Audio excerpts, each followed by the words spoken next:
एक 16 साल का लड़का जो अपनी बीकॉम की पढ़ाई छोड़कर गुजरात की गलियों में कपड़े बेच रहा था, उसने कभी सपने में भी नहीं सोचा होगा कि वो एक दिन भारत का सबसे अमीर इंसान बनेगा। थंबनेल देखकर तो आप समझ ही चुके होंगे कि आज हम किस इंसान के बारे में जानने वाले हैं। चलिए शुरू करते हैं। 24 जून 1962 जब गुजरात के एक मध्यम वर्गीय परिवार में जन्म होता है गौतम अडानी का। गौतम अडानी के पिता शांतिलाल अडानी का कपड़ों का एक छोटा सा व्यापार था, जिसके चलते शुरुआती दिनों से ही गौतम अडानी अपने पिता के कारोबार में मदद करने लगे और कभी कभी खुद ही साइकिल से कपड़े बेचने जाने लगे।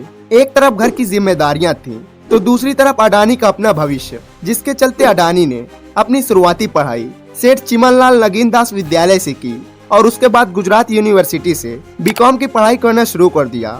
लेकिन महज कुछ समय बाद ही उन्होंने अपनी पढ़ाई बीच में ही छोड़ दी और महज 16 साल की उम्र में गुजरात छोड़कर मुंबई चले गए, जहां पर उन्होंने एक डायमंड सेंटर में काम करना शुरू कर दिया। गौतम अडानी शुरुआत से ही काफी होशियार थे, इसीलिए उन्होंने डायमंड सेंटर का एक एक काम बारीकी से सीखा और धंधे की पूरी जानकारी हो जाने के बाद गौतम ने डायमंड सेंटर की जॉब छोड़ दी और खुद का एक डायमंड ब्रोकरेज फर्म खोल दिया। सब कुछ सही चल रहा था, गौतम का कारोबार भी धीरे धीरे बढ़ रहा था। लेकिन इसी बीच साल 1981 में गौतम को उनके बड़े भाई द्वारा गुजरात वापस बुला लिया जाता है, जिसके बाद गौतम और उनके बड़े भाई दोनों लोगों ने मिलकर एक प्लास्टिक फैक्ट्री की शुरुआत की। यह व्यापार धीरे धीरे बढ़ता गया और 1985 तक अडानी ने महसूस किया कि यह व्यापार पर्याप्त नहीं है, जिसके बाद अडानी ने अपने व्यापार की सीमा रेखा बढ़ाते हुए साल 1988 में अडानी एक्सपोर्ट की नींव रखी, जो आगे चलकर अडानी इंटरप्राइजेस के नाम से फेमस हुआ। इस समय तक व्यापार के क्षेत्र में अडानी का अच्छा खासा नाम चलने लगा था, जिसके बाद साल 1991 में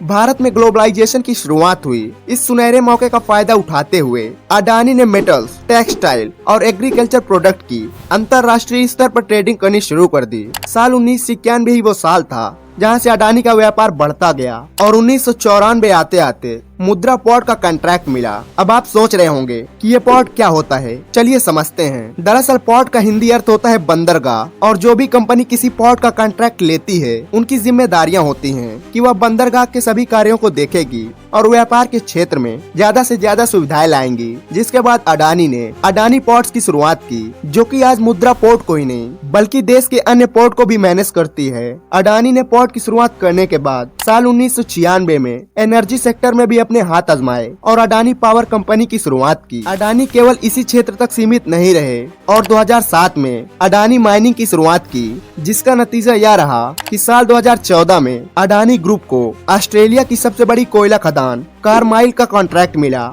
जिसके बाद अडानी ने डिफेंस, सोलर, माइनिंग और एयरपोर्ट के क्षेत्र में भी कदम रखे और 2019 में अडानी एयरपोर्ट की शुरुआत की, जिसके नतीजन अडानी एयरपोर्ट ने देश के कई प्रमुख एयरपोर्ट्स का कॉन्ट्रैक्ट हासिल किया और अहमदाबाद, लखनऊ, तिरुवनंतपुरम जैसे एयरपोर्ट्स को अगले 50 साल के लिए मैनेज करने का काम संभाला। यही वजह रही कि साल 2022 में अडानी की टोटल नेटवर्थ $150 बिलियन हो गई थी और वो भारत के सबसे अमीर इंसान बन चुके थे। जिसके बाद अगले साल 2023 में $70 बिलियन और 2024 में $105 बिलियन की कमाई की। आज Adani group mining, energy sector, oil gas और डिफेंस जैसे कई क्षेत्रों में अपने व्यापार का विस्तार कर चुके हैं। अगर वीडियो पसंद आई हो तो प्लीज सब्सक्राइब जरूर करिएगा। जय हिंद, जय भारत।